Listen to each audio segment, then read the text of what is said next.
So hi, we will today see evolution of tort law मतलब tort law का evolution कैसे हुआ है ये हम आज के वीडियो में देखेंगे। tort, the word tort is derived from Latin word tortum means twisted crook wrong। जो tort word है वो Latin word tortum से derived हुआ है और उसका मतलब है twisted crook या wrong। In a society, when a person turns directly from the normal course of conduct to a person who injures or causes harm to another, he is considered to have committed a tort। अगर किसी भी society में कोई भी person उसका normal conduct छोड़ के मतलब जैसे नॉर्मली लोग सोसाइटी में रहते हैं वो छोड़ के अगर वो कुछ ऐसा कर देता है जिससे कि दूसरे इंसान को इंजरी होती है या उसके वजह से दूसरे इंसान को हार्म होता है तो हम ऐसा कंसिडर करते हैं कि उसने टॉट किया है। A person who commits such devious act is marked as tortfeasor। जो पर्सन ये टॉट करता है मतलब किसी को इंजरी पहुंचाता है उसको टॉर्टफीजर कहा जाता है। It is different from breach of contract and breach of trust. जो टॉट है वो ब्रीच ऑफ कॉन्ट्रैक्ट और ब्रीच ऑफ ट्रस्ट से डिफरेंट है। वो कैसे हम आगे देखेंगे। The one who sues is known as plaintiff and the one who is sued is known as defendant. टॉट के केस में जो भी स्यू करता है यानी जिसको भी डैमेजेस होते हैं वो कोर्ट में जाकर अगर स्यू करता है तो उसको हम प्लेंटिफ कहते हैं और जिसको स्यूट किया जाता है उसको हम डिफेंडेंट कहते हैं। अब हम देखेंगे ओरिजिन ऑफ टॉट लॉ। टॉट लॉ का ओरिजिन एक्चुअल में कैसा हुआ। Prior to 1066 the legal system was somewhat disorganized in England, carried out on a more or less case by case basis। जब हम बात करते हैं 106 के पहले 66 के पहले पहले तो जो इंडिया मतलब इंग्लैंड की जो जुडिशियल सिस्टम थी वो डिसऑर्गेनाइज थी। आज के जैसे जो लॉज बन चुके हैं जो डॉक्यूमेंट्स मतलब जो रिटन लॉज जो है आज के ज़माने में वो उस वक्त में नहीं हुआ करते थे, इसलिए उसकी जो जुडिशियल सिस्टम थी वो डिसऑर्गेनाइज थी और जो भी डिसीजन दे दिया जाता था वो केस बाय केसेस पे बेसिस पर दिया जाता था। मतलब एक्यूरेट लॉज उस वक्त में फॉलो नहीं होते थे। After 1066 to assimilate the village laws that had developed over 2 centuries, eminent judges were delegated to visit a given area। जब 1066 के बाद ऐसा विचार आया कि इन सब जो लॉज बने हैं केस बाय केसेस के बेसिस पर इसको एक साथ लाना इसको जोड़ना इसके लिए एक असेंबली मतलब कुछ लोगों को एक जगह पर आकर उसको बनाने की कोशिश की गई। फिर आफ्टर दैट द जजेस benefiting from this information noted and applied the precepts they believe to be most important in their own court finance.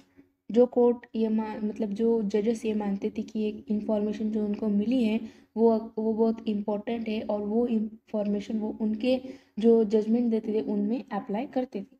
Over time this cases become what are now called legal precedent. ऐसे ही जब समय बीतता गया और cases bye cases पर जो decision देते गए उसको हम आज के दौर में लीगल प्रेसिडेंट कहते हैं। द लॉ ऑफ टॉट come to India via England. जो लॉ ऑफ टॉट है वो इंडिया में इंग्लैंड के द्वारा आया गया है। After the Norman conquest bridge French become the spoken language in judiciary of England. जो नॉर्मन कॉन्क्वेस्ट हुआ था उसके बाद जो फ्रेंच लोगों का राज्य हुआ करता था इंग्लैंड पर, इसके वजह से फ्रेंच जुडिशरी में जो मतलब इंग्लैंड की जुडिशरी में फ्रेंच के जो वर्ड्स है उनका यूज होने लगा। एंड दस many technical terms in English law originated from French and taught is one of them. और जो बहुत सारे जो टेक्निकल टर्म्स हैं इंग्लिश लॉ के वो फ्रेंच से आए हुए हैं और टॉट वर्ड जो भी है वो भी फ्रेंच शब्द ही है। अब हम देखेंगे development of the law of taught in India. Law of taught का डेवलपमेंट इंडिया में कैसे हुआ। Based on the principle of common law the law of टॉट is selectively enforced in Indian courts if it suits the circumstances of the Indian society.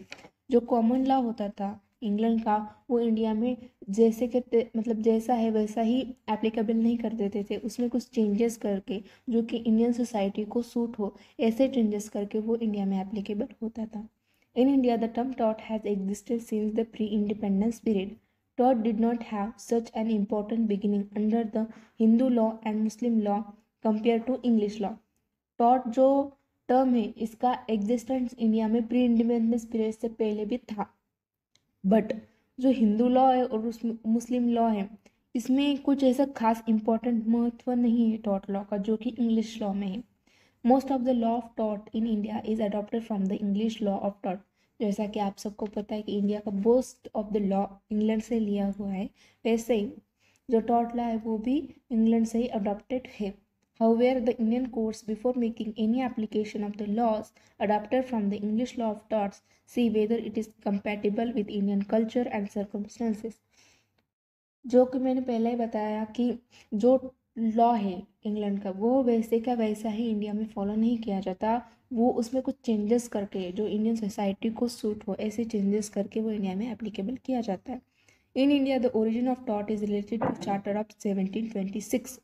Under Charter of 1726, the English courts were established in three presidencies, that is Bombay, Calcutta and Madras, were known as Mayor Court. जो 1726 का charter था उसमें हमें taught law का उल्लेख दिखता है।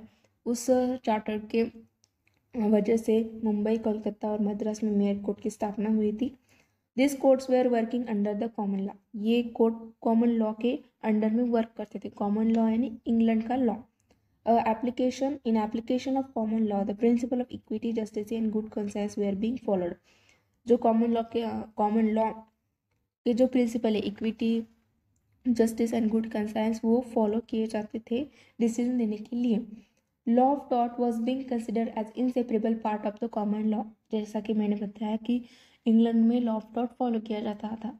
फिर इंग्लैंड का लॉ कॉमन लॉ, तो कॉमन लॉ और जो टॉट लॉ है वो इनसेपरेबल है, मतलब वो एक वन बाय वन चलते।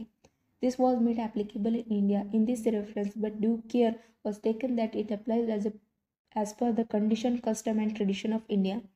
जिसके पहले बताया कि ये लॉ वैसे के वैसे फॉलो नहीं किया जाता इंडिया में, ये ट्रेडिशन, कस्टम और कंडीशन को ध्यान में रखते हुए फॉलो किया जाता है। ये इस केस में बताया गया था Naval Kishore versus Rameshwar Nath and others के केस में ये कोर्ट का जजमेंट था। ये अब हम देखा कि ओरिजिन कैसे हुआ टॉट लॉ का इंडिया में।